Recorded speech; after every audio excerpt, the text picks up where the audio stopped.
Hola y bienvenidos a través de la Biblia con Les Feldick.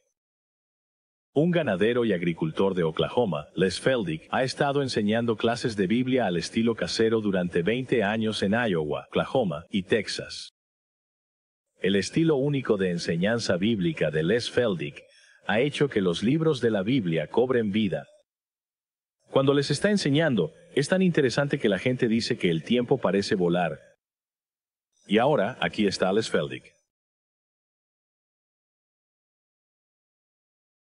Está bien. Está bien. ¿Listo para empezar? No. Hay luz roja. 1 Corintios, capítulo 11, hasta el versículo 21, donde nos quedamos en nuestra última media hora. De nuevo, para aquellos de ustedes que se están uniendo a nosotros por televisión, somos solo un programa informal. Tengo que poner eso ahí. De lo contrario, te preguntarías qué está realmente sucediendo. Somos totalmente informales y queremos que la gente simplemente estudie las Escrituras y nos gusta hacerlo en un ambiente como el que tenemos en casa, clases de Biblia con una taza de café y en una mesa. Puedes tomar notas. Y confiamos en muchos de ustedes que están en televisión, se están uniendo a nosotros bajo ese mismo tipo de formato. Vaya, nos divierte mucho recibir estas cartas, ¿no sabes? Una chica escribió una vez 7:30, es hora del programa y los perros, los gatos, los niños y todos se reúnen y ven a Les Feldick, así que no nos importa cómo lo hagas, pero confiamos en que tomarás tu Biblia y nos verificarás. Oh, quiero que la gente vea lo que dice el libro. Lo he dicho tan a menudo, no importa lo que diga. Todo lo que intento hacer es que la gente busque las Escrituras y si te sientes cómodo, pensando que yo estoy equivocado y tú tienes razón, ¿por qué? Dios te bendiga. Pero queremos que al menos busques las Escrituras. Y de nuevo tenemos que recordarte que todos los programas anteriores, desde Génesis 1:1 hasta los Evangelios, los Hechos y Romanos, y ahora en Corintios, están disponibles en video y en un momento tendremos los audios disponibles. Y también, por supuesto, la página impresa, los libritos que ves en la pantalla de vez en cuando. Está bien, volvamos al capítulo 11 de 1 Corintios. Estábamos tratando sobre la cena del Señor y cómo de nuevo Pablo tuvo que reprender a los corintios porque la estaban abusando. Estaban abusando totalmente de ello. Y antes de que tuvieran lo que llamaríamos la mesa oficial de comunión del Señor con el pan sin levadura y el vino o la copa, tenían una cena de potluck. Ahora tienes que recordar de nuevo las circunstancias. Mira, eso es lo que hace que la Biblia sea interesante. Históricamente y ambientalmente, todo hace una diferencia en la circunstancia. Ahora aquí, los creyentes corintios eran una mezcla de algunos judíos, más que probablemente más gentiles, pero de toda la estratificación de la sociedad. Ahora, naturalmente, en esa época, ¿qué tipo de personas estaban en la parte más baja del escalafón social? Esclavos, ¿ves? Esclavos de vínculo. Y luego, por supuesto, tenías a los comerciantes adinerados que probablemente tenían barcos en el mar, y Corinto era su base de operaciones. Así que tenías toda esta representación de la sociedad, incluso dentro de esa pequeña congregación. Está bien, ahora sobre cómo hacer una cena de potluck. Oye, la gente es gente, no han cambiado ni un poco. Oye, si vas a tener una cena de potluck, ya sea en tu iglesia, en tu club de golf o en cualquier otro lugar, ¿qué van a traer las personas del escalón más bajo? Bueno, lo que pueden permitirse, y eso serán más o menos las cosas mundanas, las cosas más baratas que pueden permitirse, y tal vez algunos de ellos no podían permitirse nada, pero son libres de venir. Está bien, ahora subes por la escala y la gente trae diferentes niveles de comida y demás, pero está bien, ¿qué crees que trajeron los adinerados? Oye, trajeron el mejor vino francés y trajeron la mejor carne y las mejores verduras. Mira, ellos podían permitírselo. Ahora puedo imaginarme, un poco antes de que Pablo escribiera, que la gente pobre se estaba atiborrando con las cosas que traían las personas más adineradas.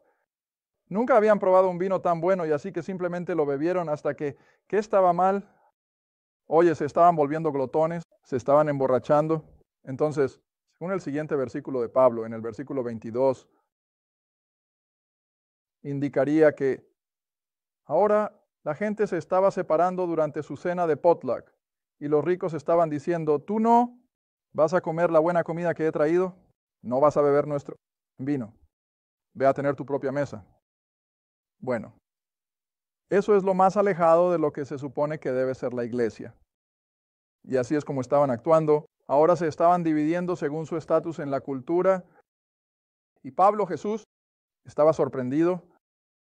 Ahora él dice, en primer lugar, no viniste a la iglesia para llenar tus estómagos con comida y bebida, pero esto es lo que estaban haciendo y estaban abusando. Ahora, no hay nada de malo en una cena de potluck de vez en cuando. No soy uno de estos. Dicho esto, no puedes comer cuando te reúnes como creyentes. De hecho, creo que eso es probablemente lo más destacado de nuestras clases aquí en Oklahoma e incluso aquí en el estudio. Después de una hora de enseñanza, tomamos un descanso para el café y ya sabes, estas chicas sacan lo mejor que hay. Y todas nuestras clases disfrutan de estos pequeños media horas más o menos de tiempo de compañerismo. No hay nada de malo en eso. De la misma manera aquí en el estudio, a mi pequeña esposa le encanta hornear todas las galletas. Sabes, algunas personas no quieren ser clasificadas como las que hornean galletas en casa, pero a ella no le importa. Y así, todo el día ella hornea galletas para esta tarde y tenemos un buen tiempo de compañerismo entre programas. No hay nada de malo en eso. Pero lo estaban abusando, ¿ves? Y estaban entrando y siendo glotones con la comida y en realidad estaban bebiendo tanto que se emborracharon. Y ustedes dicen, ¿cristianos? Sí, sí. No es de extrañar que Pablo estuviera sorprendido y molesto. ¿Ves? Está bien. Ahora bien, versículo 22. Creo que va a ponerle fin a todo esto. Y él dice que no tenéis casas para comer y beber. Ahora, eso es obvio. No estaba hablando de los elementos de la mesa del Señor, por el amor de Dios. Él estaba hablando de sus cenas de potluck. Él dijo, si no puedes hacerlo bien, entonces come en casa.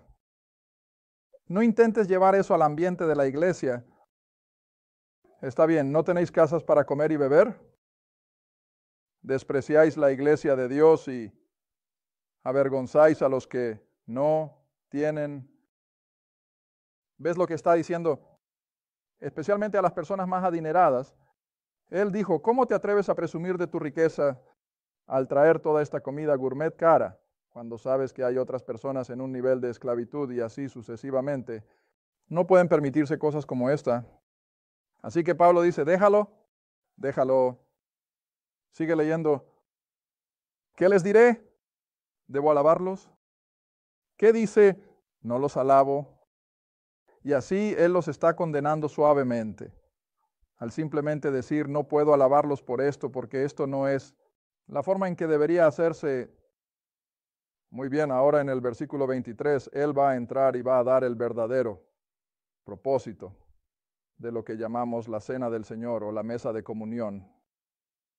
Y de nuevo, voy a enfatizar que no tiene nada que ver con la salvación de estos corintios.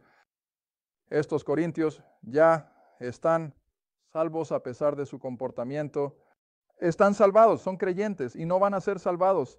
La práctica o la falta de práctica de la mesa del Señor no tiene nada que ver con su salvación, pero ahora veremos cómo Pablo delinea la razón y el propósito de la mesa del Señor en el programa de la iglesia. Versículo 23.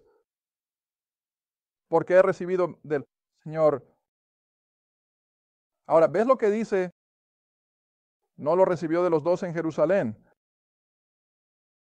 No lo recibió de algún seminario. No lo recibió de algún pez gordo denominacional. ¿De dónde lo obtuvo?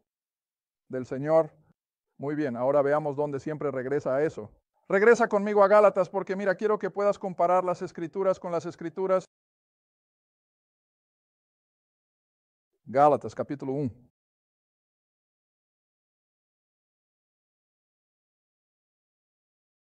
Gálatas capítulo 1. Hemos mirado estos versículos antes, pero los veremos de nuevo.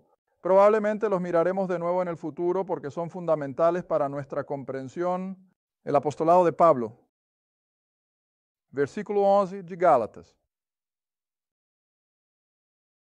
Pero os certifico, hermanos, que el evangelio que fue predicado por mí, no es según el hombre, tampoco lo recibí de hombre, ni me fue enseñado por hombre, pero ¿cómo lo obtuvo?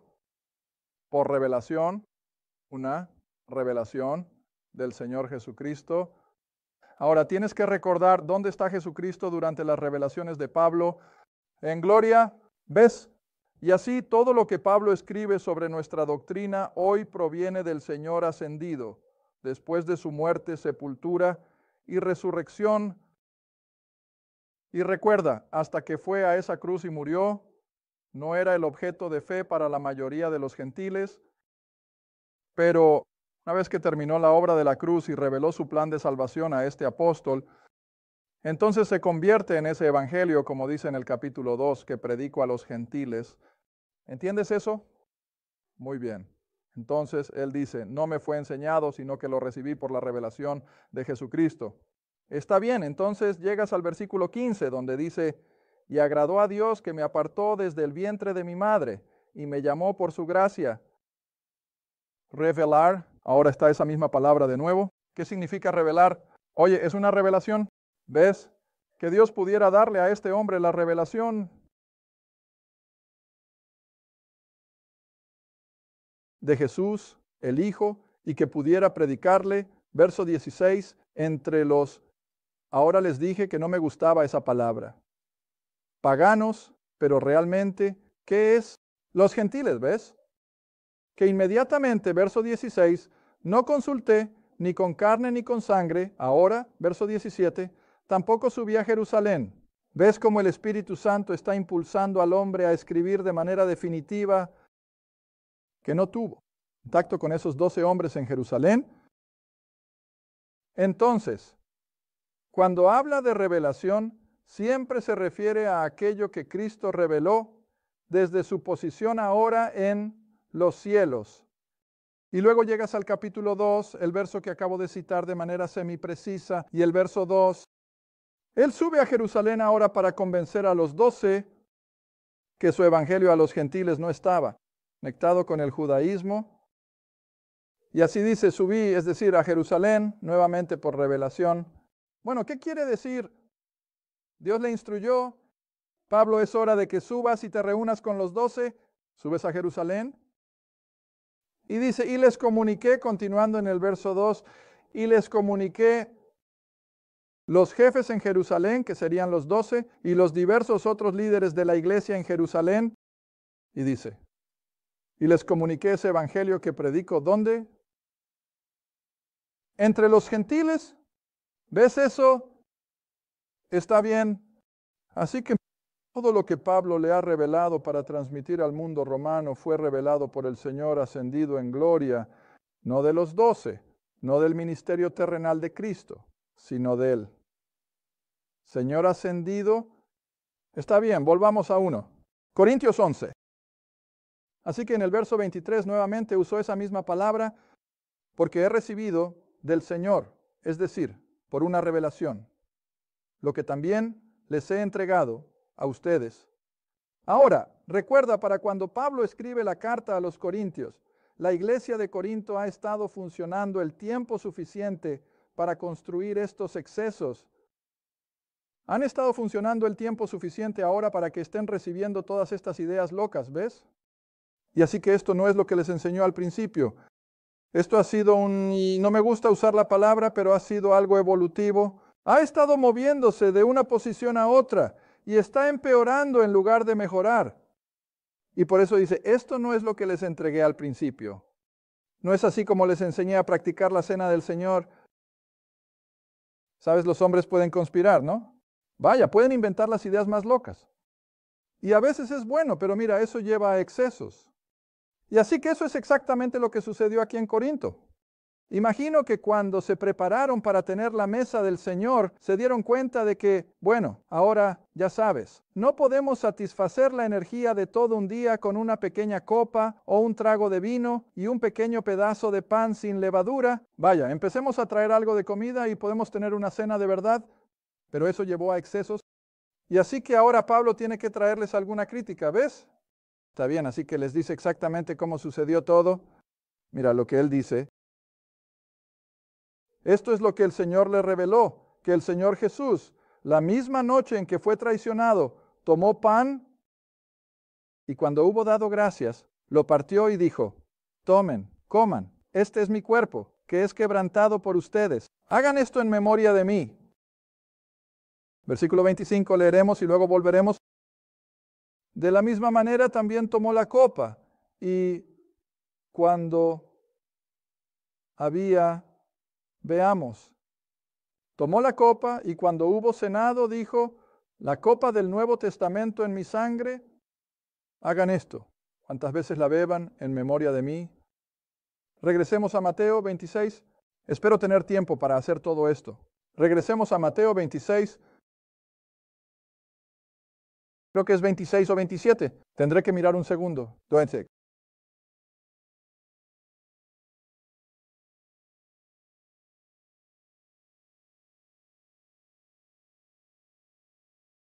Mateo 26, bajando hasta el versículo 17.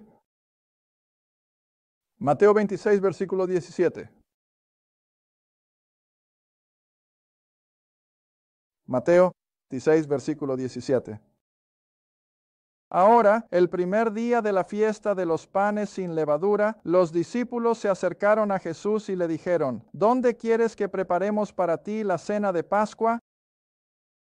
Y él les dijo, ve a la ciudad a tal hombre y dile, el maestro dice, mi tiempo está cerca, celebraré la Pascua en tu casa con mis discípulos. Y los discípulos hicieron como Jesús les había indicado y prepararon la Pascua. Ahora cuando llegó la tarde se sentó con los 12.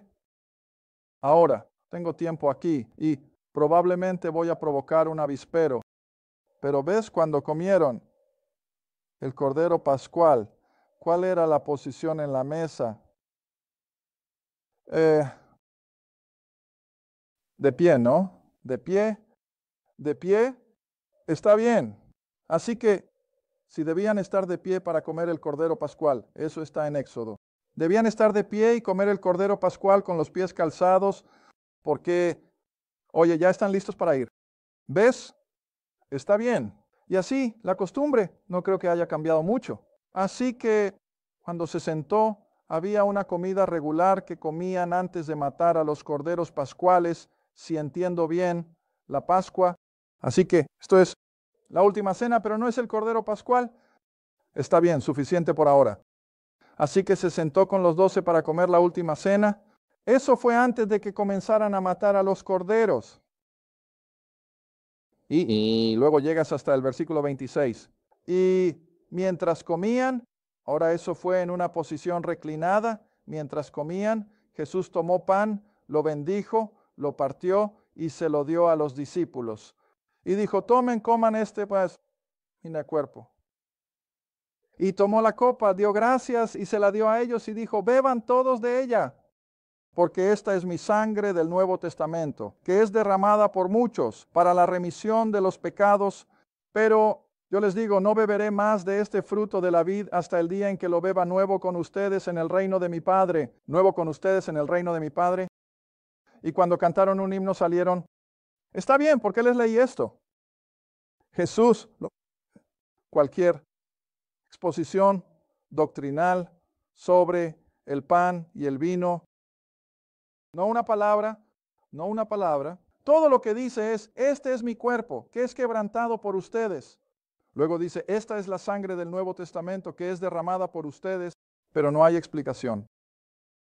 No, hay instrucciones sobre cómo practicarlo de aquí en adelante. Nada. Bueno, ahora volvamos hasta Génesis 14. Génesis 14.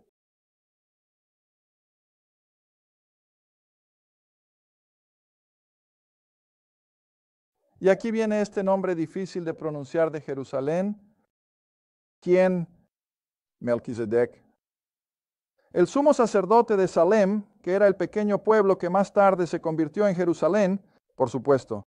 Y para entender el contexto, ¿recuerdas? Abraham había reunido un pequeño ejército con sus sirvientes y demás, y había recuperado a la gente, ese grupo. La gente de Sodoma habían sido capturados, y él está regresando después de su victoria. Y aquí hay un pequeño comentario, que por supuesto está cargado de mucha profecía, impacto. Y el versículo 18, y este Melquisedec, este sumo sacerdote de Salem, que no era un sumo sacerdote de los judíos, que ni siquiera se había formado aún, ya sabes. Y así aquí viene este Melquisedec, versículo 18, el rey de Salem, y trajo, ¿qué? Pan, vino. Ahora, eso no era lo que normalmente se usaba en los sacrificios de la época de Abraham. Entonces, ¿por qué demonios Melquisedec ofreció pan y vino? Bueno, era una profecía sutil, ¿ves? O tan sutil. Porque, ¿qué significaban el pan y el vino? Tal como Jesús los administró ahora en Mateo 26.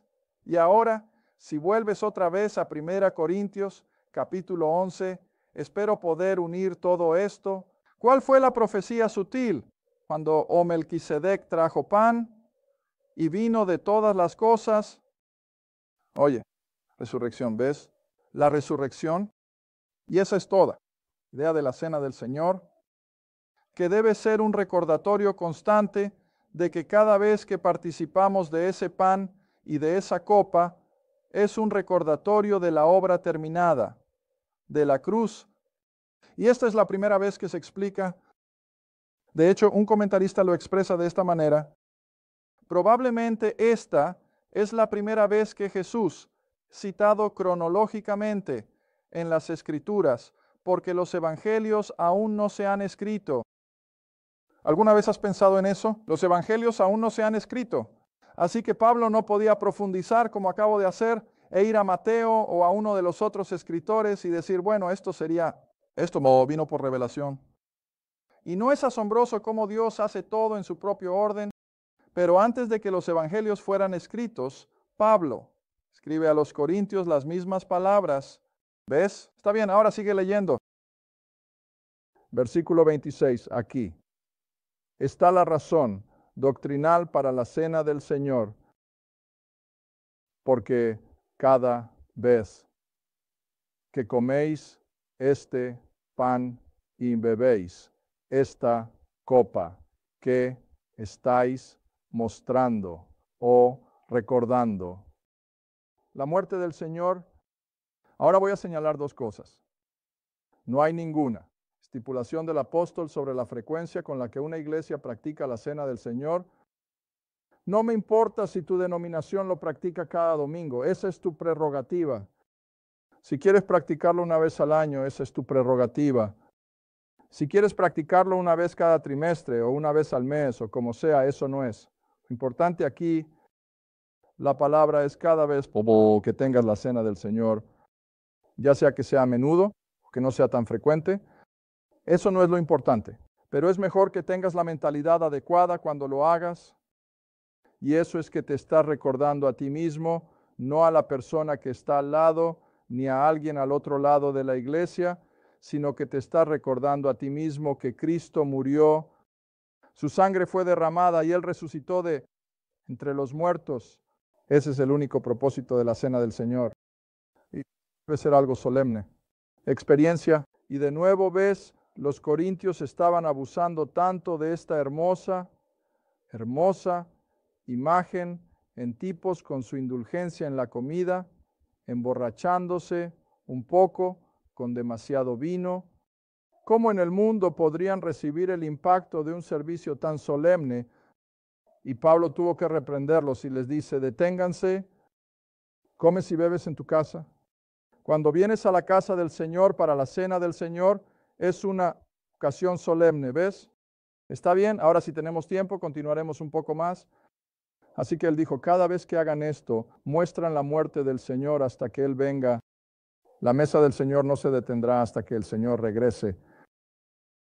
Ahora bien, en el versículo 27, aquí viene la descripción del apóstol sobre cuál debería ser nuestra actitud al participar.